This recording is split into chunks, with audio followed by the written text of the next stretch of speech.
വൈക്കത്തെ തെരഞ്ഞെടുപ്പ് തോൽവിയിൽ നേതാക്കൾക്കെതിരെ നടപടി ഉണ്ടാകുമെന്ന വാർത്തകൾ അടിസ്ഥാനരഹിതമെന്ന് CPI കോട്ടയം ജില്ലാ കൗൺസിൽ. മുൻ MLA CK ആശയ്ക്കെതിരെ വ്യക്തിഹത്യ നടക്കുന്നതെന്നും തലയാഴം ലോക്കൽ കമ്മിറ്റി പിരിച്ചുവിടുമെന്നത് വ്യാജ പ്രചരണമെന്നും CPI ജില്ലാ കൗൺസിൽ പ്രസ്താവനയിൽ വ്യക്തമാക്കി. വിവരങ്ങളുമായി ടോബി ജോൺസൺ ചേരുന്നുണ്ട്. ടോബി, വൈക്കം മണ്ഡലത്തിലെ തോൽവിയിൽ CPIയിൽ നടപടിക്ക് സാധ്യത എന്നുള്ള വാർത്തകൾ വന്നിരുന്നു. എന്നാൽ അതിപ്പോൾ തള്ളുകയാണല്ലോ ഈ ജില്ലാ കൗൺസിൽ.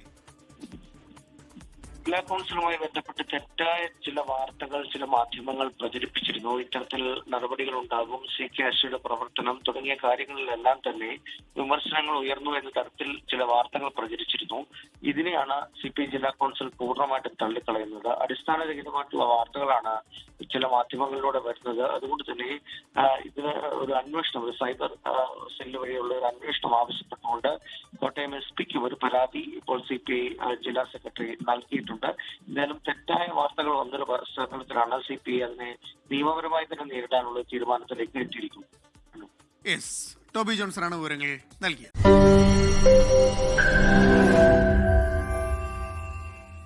ലോകത്തെവിടെയായാലും ഏത് സമയത്തും 24 വാർത്തകളും ഓഗ്മെന്റഡ് റിയാലിറ്റി പാക്കേജുകളും എക്സ്പ്ലെയിനറുകളും വിശദമായി കാണാൻ ഞങ്ങളുടെ YouTube ചാനൽ നിങ്ങൾക്ക് സബ്സ്ക്രൈബ് ചെയ്യാം.